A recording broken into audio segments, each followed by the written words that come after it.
Hi girls. Sandeep Vanga Deepika Padukone అసలు ఇద్దరి మధ్య గొడవ ఏంటి? ఏకంగా దీపికా పడుకుని చెప్పిన వర్షన్ అయితే పాపం ప్రభాస్ అనిపించింది నాకైతే.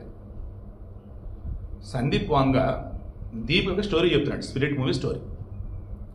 అలా స్టోరీ చెప్తున్నటువంటి కాసేపటికట జస్ట్ ఒక 5 నిమిషాల తర్వాతట ఆమెకు వామిటింగ్ సెన్సేషన్ వచ్చిందట. 3 రోజులు కూడా వామిటింగ్స్ చేసుకుంటూనే ఉందట. ఎందుకంటే అనట ప్రభాస్తో ముద్దు సన్నివేశం ఉందంట.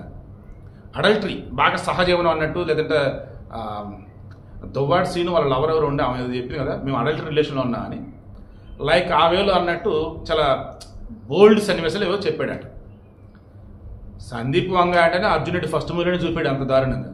ఇక యానిమల్ అమ్మో వివక్షం అసలు. అదైతే అది బ్లూ ఫిల్మా, అడల్టరీనా, లేదన్నప్పుడు రొమాంటిక్గా, క్రైమ్ థ్రిల్లర్ అంటే అన్ని కలగలిపి ఉండేదే సందీప్ రెడ్డి ఫిల్మ్. యానిమల్లో చూపాడు. ఇప్పుడు అంతకుమించి స్పిరిట్లో ఉండిద్ది అంటే అక్కడ ఉంది ప్రభాస్.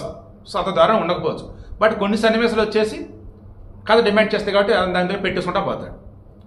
సో అలా ఈమె కొన్ని నచ్చలేదని చెప్పేసి నేను తప్పుకున్నాను, నా మనశ్శాస్త్రం చెప్పింది నేను చేశాను అని చెప్పేసి ఏమంటది. మరి సందీప్ రెడ్డి ఏమంటున్నాడు?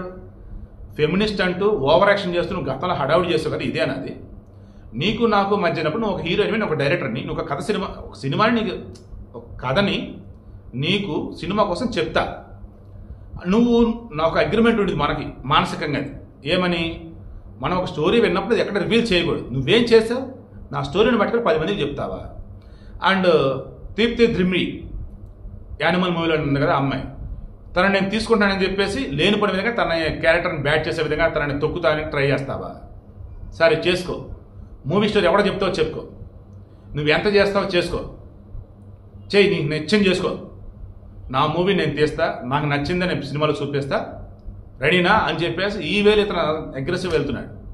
నేను క్రాస్ చెక్ చేసి తెలిసింది ఏంటంటే దీపికా పడుకునే వచ్చేసి 12 గంటలు 6 గంటలు ఉండాలని డైలీ, అండ్ 20 కోట్లు డబ్బు కావాలని, తనకంటూ సకల సౌకర్యాలు ఉండాలన్నట్టు, అండ్ ప్రాఫిట్లు లాభాలు కావాలంటే ఇలా గొంతెమ్మ కోరికలు మొత్తం కోరిందప్పుడు అలా కోరింది అన్నట్టు పోస్టులు రకరకాలుగా.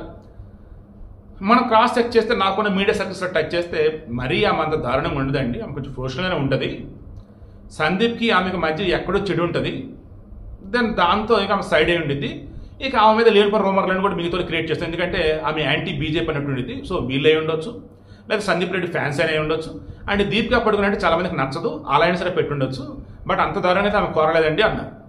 కాబట్టి సందీప్ రెడ్డి కూడా అదే అంటున్నాడు, గొంతెమ్మ కొరకులు అధినేతలు అంటలా, నువ్వు నా స్టోరీని తీసుకెళ్ళి వేరొకరికి చెప్పావు, అందుకు నేను నిన్ను తీసేసా అంటాడు. నువ్వు తీయటం కాదురా బాబు, నువ్వు చెప్పిన స్టోరీ నాకు నచ్చలేదు అందుకే వెళ్ళిపోయాడు బాబు అని ఆమె అంటది. అటు ఇటు చేసి ప్రభాస్తో ముద్దంటే నాకు 3 రోజులు వాంతులైని అని ఆమె చెప్తున్న విధానం పాపం అటు ఇటు చేసి పాపం ప్రభాసం తక్కువ చేసినట్టు అయిపోయింది నాకైతే. సరే ఇప్పుడు దీప్తి ధ్రిమ్రిని తీసుకున్నారు, దుమ్ము లేపిద్ది సినిమా నాకైతే అనిపిస్తుంది. ఎందుకంటే యానిమల్లో చూసాం ఏ రేంజ్లో తన పెర్ఫార్మెన్స్ ఉంది ఏంటని. నేను మరలా చెప్తాను, యానిమల్ పోవట్లేదు బాబు. సందీప్ రెడ్డి వంగ మూవీ అంటేనే యూత్ కావచ్చు, పేరెంట్స్ కావచ్చు భయపడుతున్నారు. అదేవిధంగా కొంతమంది పెద్దోళ్ళు యూత్ వావ్ ఎప్పుడు చెప్పి ఎదురు చూస్తూ ఉన్నారు. పిల్లలతో కలిసి మాత్రం సందీప్ రెడ్డి వంగ సినిమా అయితే చూడలేం. ప్రభాస్తో స్పిరిట్ మూవీ కాబట్టి అందరికీ చూడొచ్చు అన్న వేరు నేనున్నాను. మరి చూద్దాం. సో విషయం ఏంటి మరి? బాలీవుడ్కి సరైన మొగుడు సందీప్ రెడ్డి వంగ అనిపిస్తూ ఉన్నాడు. ముంబైని ఓ ఆట ఆడుకుంటూ ఉన్నాడు. అండ్ ఇంతవరకు ఇండియన్ సినీ ఇండస్ట్రీలో ఎవడైనా సరే తోక జాడిస్తే వాడికి సరిగ్గా సమాధానం చెప్పింది ఒక సందీప్ రెడ్డి వంగే. ఎవడంటే ఇక్కడ ఎవరెవరు స్టార్ హీరోలైనా, స్టార్ ప్రొడ్యూసర్లైనా, ఇంకా స్టార్ డైరెక్టర్లైనా ఎవరైనా కానీ సందీప్ రెడ్డి వంగాని ఎటకారం చేస్తూనో ఆయన సినిమాని తక్కువ చేస్తూనో మాట్లాడితే ప్రతి ఒక్కరికి గట్టి కౌంటర్లు ఇస్తూ వచ్చాడు. ఇప్పుడు ఏకంగా స్టార్ హీరోని సైతం అదే రేంజ్లో కౌంటర్ ఇస్తూ పోతున్నాడు. కాకపోతే చూస్తూ ఉంటే కూసింత యానిమల్ లాగే దాడి చేస్తున్నట్టుగా ఉంది. ఈ అవతల మాత్రం బాబు నీకు దండం, నాకు నచ్చలేదు, నేను పోతున్నాను వదిలే అన్నట్టుగా ఆమె అయితే వెళ్ళిపోయింది. సో విషయం అది మొత్తంగా చూస్తూ ఉన్నప్పుడు స్పిరిట్ అయితే మాత్రం సెన్సేషన్ క్రియేట్ చేస్తే నాకైతే అనిపిస్తూ ఉంది.